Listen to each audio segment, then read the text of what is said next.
किचनमध्ये आता नागपंचमीसाठी म्हणून पुरणाचे दिंड करणार आहोत. तर त्याच्यासाठी मी हे 1 वाटी चणा डाळ घेते.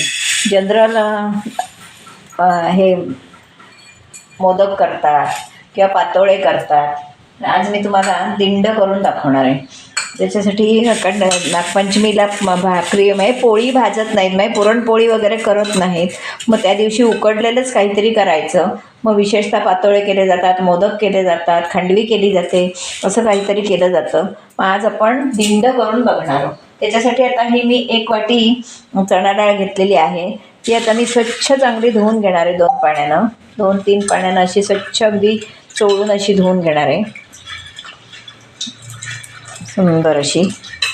कारण त्याच्यावर पावडर असते, त्याच्यामुळे व्यवस्थितच धुवून घ्यावी लागते. चणा डाळ स्वच्छ धुवून घेतली आहे. त्यामध्ये मी हळद घालणार आहे, पाव चमचा तेल घातलं आहे आणि हळद घालणार आहे. हळद 1 वाटी डाळीला मी 3 वाट्या पाणी घालणार आहे. आणि आपण ही डाळ चांगली 4-5 शिट्या काढून एकदम गुरगुरीत अशी शिजवून घेणार आहोत. आणि डाळ शिजली की आपण पुढची कृती दाखवणार आहे.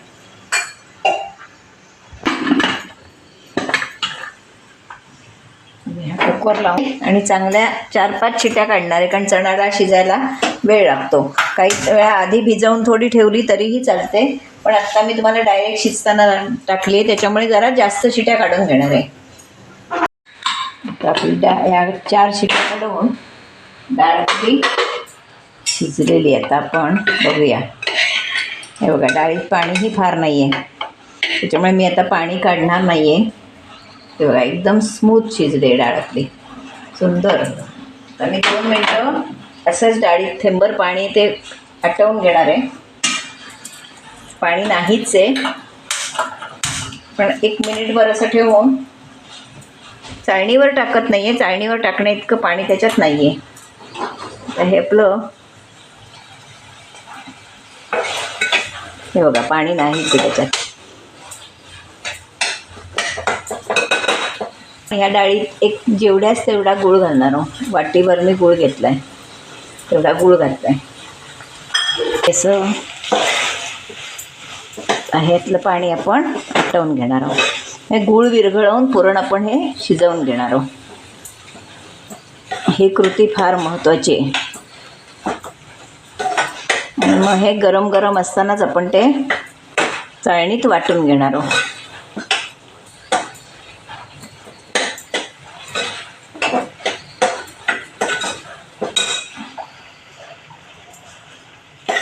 यामध्ये जायफळ घालायचं, वेलची घालायची, सुंठ घालायची, आपल्याला जे काय हवं असेल ते आपण याच्यात घालू शकतो. केशर सिरप घातलं तरीसुद्धा छान लागेल. केशर घातलं तर आणखीन चांगलं लागेल. तर हे आपण आटवून घेऊया. आपलं गूळ बऱ्यापैकी आटलेलं आहे आणि 2 मिनटात आपलं हे पुरण शिजून तयार होईल. तयार झालं की मी दाखवते तुम्हाला पुढे. चाळणीत घेऊन आता मी तेवढ्यासाठी पुरण यंत्र घालणार नाही, तर साध्या चाळणीवरच मी ते वाटून घेणार आहे गरम गरम. आता आपलं हे पुरण तयार आहे. हा बघा, चमचा आपला उभा राहिला आहे. असं झालं की पुरण आपलं तयार.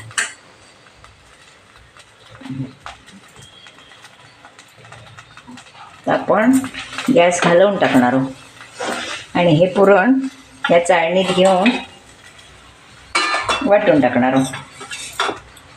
आपण या चाळणीत घालणार आहोत आणि छानपैकी वाटून घेणार आहोत. थोडंसंच पुरण आहे, यंत्राची भांडण नको. गरम असलं की ते चांगलं वाटलं जातं.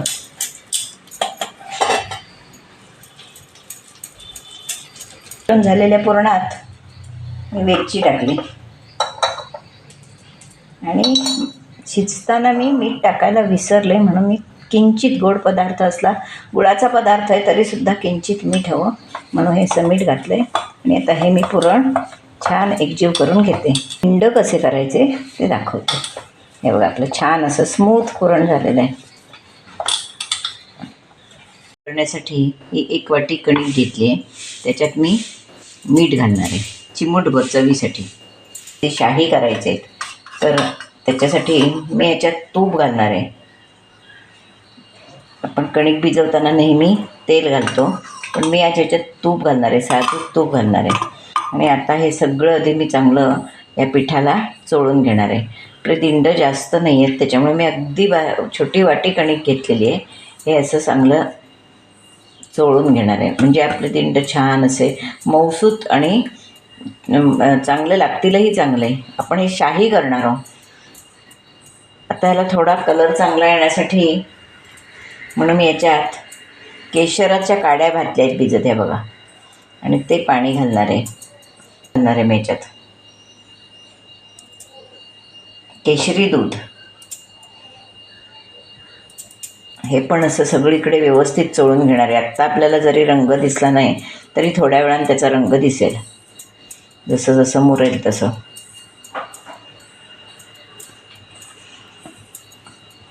तर हे मी भिजवून घेणार आहे. रेग्युलर आपण कणिक भिजवतो तशी हे मी आता भिजवून घेते.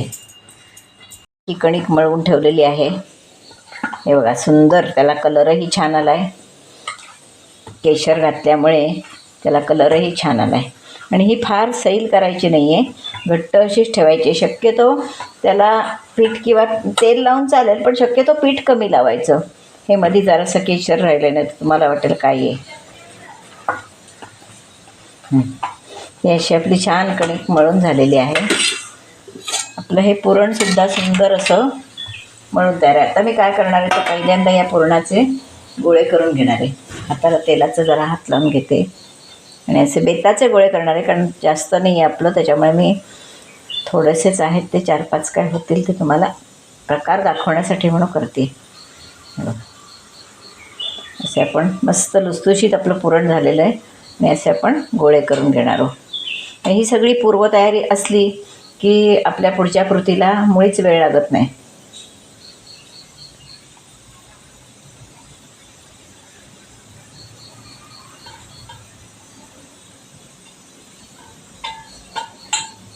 हे करून घेतले ते आपण हव्या त्या आकाराचे करू शकतो. शक्यतो चौकोनी करतात, पण जरी गोल केला तरी काही बिघडत नाही. उलट गोल केला तरी तो व्यवस्थित होईल, म्हणजे असा जाड वगैरे होणार नाही. उलट गोल केला तर तो चांगला होईल. आज मी तुम्हाला चौकोनी दाखवते, पण गोल केला तरी चालणार आहे. आता हे आपण गोळे करून घेतले. दिंड आपल्याला उकडायचे, जसे आपण मोदक उकडतो तसे दिंडही आपण उकडून घेणार आहोत. त्याच्यासाठी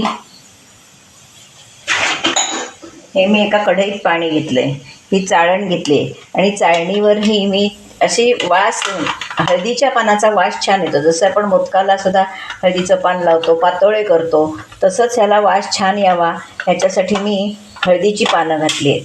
आणि हे आपण आता इथे गॅसवर ठेवणार आहोत. नंतर आपण त्याला गॅस लावणार आहोत.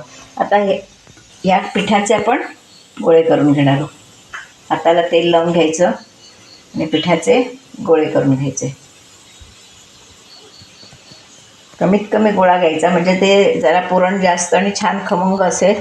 आणि हे शाही आपले अक्षरशः शाही होणार आहे, कारण कसं आपण याच्यात केशरही घातलं आहे, त्याच्यामुळे शाही दिंड आहेत आपले.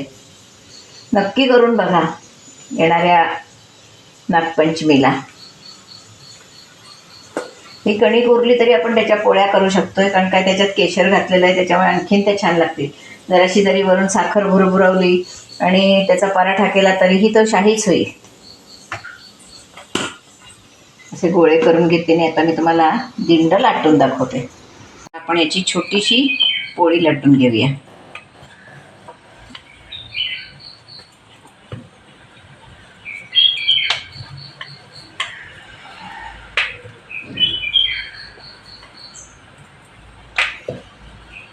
शक्यतो पातळ लाटायची, म्हणजे त्याच्यात खाण्यात मजा येईल. आणि हे दिंड छान असे साजूक तुपाबरोबर खायचे असतात. करायला सोपा प्रकार आहे आणि आहे मात्र छान. म्हणजे ज्यांना पुरणपोळी जमत नाही त्यांनी हा प्रकार नक्की करावा.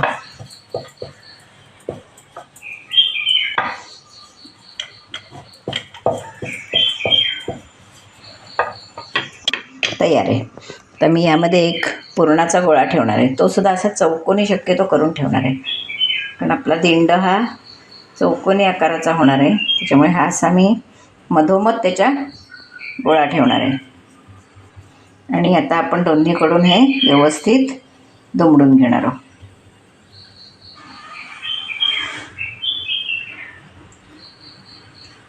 करताना जरा सावधगिरीनं करावं लागतं, कारण त्याला कमीत कमी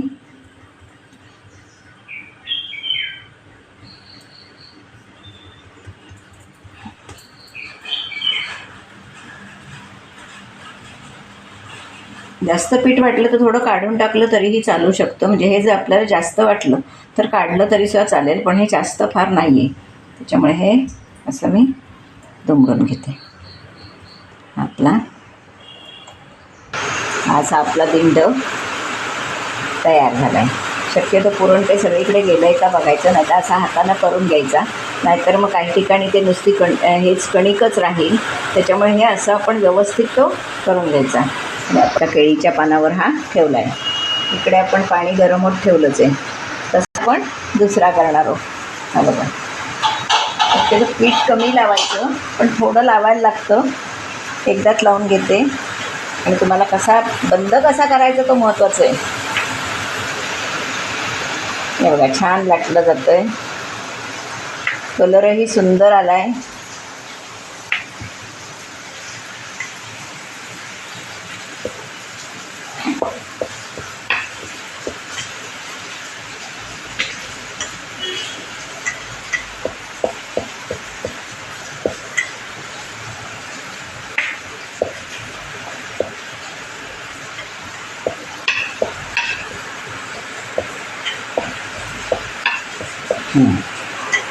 आपला तयार आहे. आता हे मला थोडं मोठं वाटतं आहे, म्हणून मी जरा कट करून घेणार आहे. घेते, पण आपल्याला दिंड फार मोठा करायचा नाही आहे. आता मी ह्याच्यावर पुरण घालणार आहे. आता तुम्ही कृती बघितल्यात काय केली आहे ती. पुरणातही आपण वेलची वगैरे घातलेली आहे छानपैकी. आता हे दोन्ही बाजूनं आपण व्यवस्थित पॅक करून घेणार आहोत. त्यावेळी मग मुद्दामच जर थोडं बेताचं घेतलं आहे, कारण ते नाहीतर पीठ मिळतं, म्हणून मी असं घेतलं. हे बघा,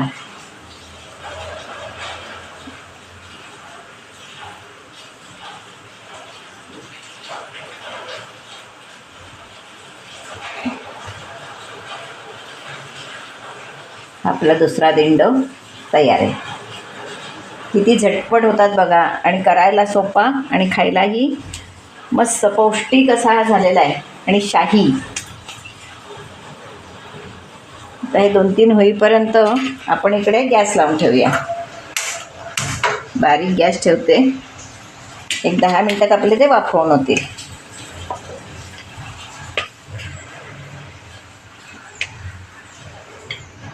दाखवते तुम्हाला पुरणाचा मोदक. पूर्वी पुरणाचे मोदक करण्याची पद्धत होती. ज्यांच्याकडे नारळ कमी असत त्या ठिकाणी पुरणाचे मोदक असत. फक्त ते पुरण वाटायचं नाही, अख्ख्या पुरणाचे मोदक केले जायचे. म्हणजे माझ्या माहेरी आम्ही खाल्लेले आहेत लहानपणी, कारण बाहेर गणपतीत वगैरे भरपूर लोक असायची जेवायला वगैरे. मग नारळ त्यावेळी आमच्याकडे कमी असायचे. मग हा पुरणाचा मोदक आमच्याकडे खूप वेळा असायचा, आणि तो छान लागतो. फक्त तो गरम गरमच खायला हवा, आणि तो उकडीचा असायचा. हा मी आज तुम्हाला गव्हाचा दाखवते करून, कारण हे सगळं उकडणारं त्याच्यात हा मोदकही एक. हा बघा किती सुंदर झाला आहे तो.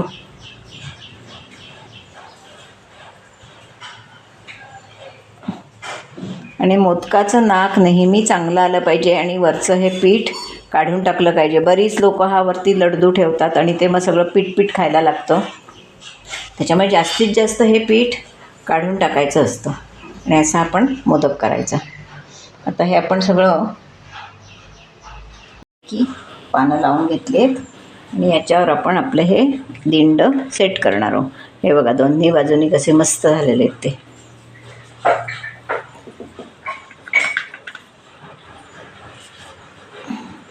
हळदीच्या पानांचा छान वास येतो. आपण पातोळे करतो तेव्हा घालतो हळदीची पानं, किंवा मोदकांनासुद्धा घालतो. तसंच ह्यालासुद्धा हा वास छान लागणार आहे, म्हणून मी हळदीचं पान मुद्दाम दारात आहे घातलं आहे.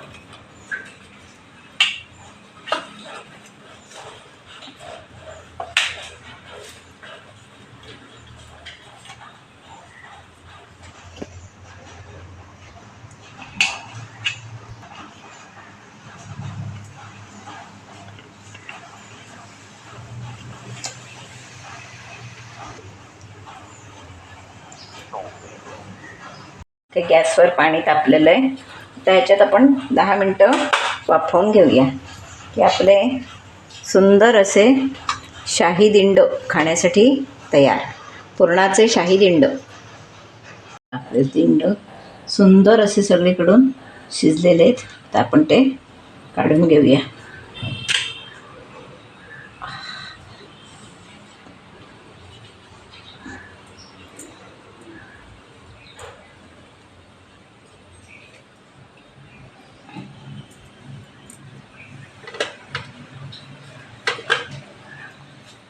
खूप सुंदर प्रकारे सगळ्यांनी नक्की करून बघा.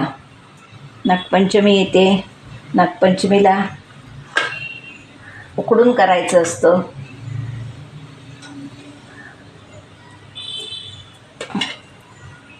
आपली ही शाही दिंड्यांची रेसिपी, पुरणाचे दिंड अशी रेसिपी तयार आहे. आता ही रेसिपी मी कशी केली, पुरण किती पुरण घेतलं, डाळ किती घेतली, शिजवली कशी, पुरण कसं केलं, कणिक कशी भिजवली, काय काय कृती केली, आणि हे सगळं तुम्ही पूर्णपणे बघा. येणाऱ्या नागपंचमीला हा पदार्थ तुम्ही नक्की करून बघा. आणि हे अत्यंत सोपा आहे आणि खायलाही पौष्टिक आणि छान आहे. हे तर शाहीच आहे, कारण आपण ह्याच्यात केशर वगैरे वापरतोय, त्याच्यामुळे हे शाही आपले दिंड तयार झालेले आहेत. तर हा माझा व्हिडिओ तुम्ही नक्की बघा. आणि माझा व्हिडिओ जर तुम्हाला आवडला तर लाईक करा, शेअर करा, सबस्क्राईब करा, बेल आयकॉन बटन दाबायला विसरू नका. धन्यवाद. पण तुपाबरोबर खायचे असतात, त्याच्यासाठी हा असा मधोमध कापायचा दिंड, कापायचा किंवा मोडायचा असा. हे बघा, आहा, सुंदरपैकी असा. आणि ह्याच्यावर भरपूर तूप घालायचं. आणि जशी आपण पुरणपोळी खातो तसाच हा दिंड पण खायचा. एकदम शाही रेसिपी आहे. तूप वगैरे पण ह्याला भरपूर पाहिजे. बरोबर एक मोदकही तुम्हाला मी करून दाखवलाय.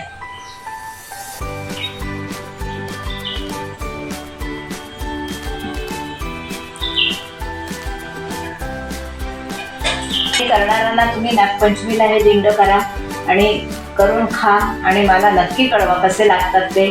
आणि रेसिपी अगदी सोपी आहे करायला, त्यामुळे हे नक्की करा. पुरणपोळी बिघडते काही वेळा, पुरण बिघडतं काही वेळा, पीठ बिघडतं, त्याच्यामुळे हा प्रकार एकदम सोपा आहे.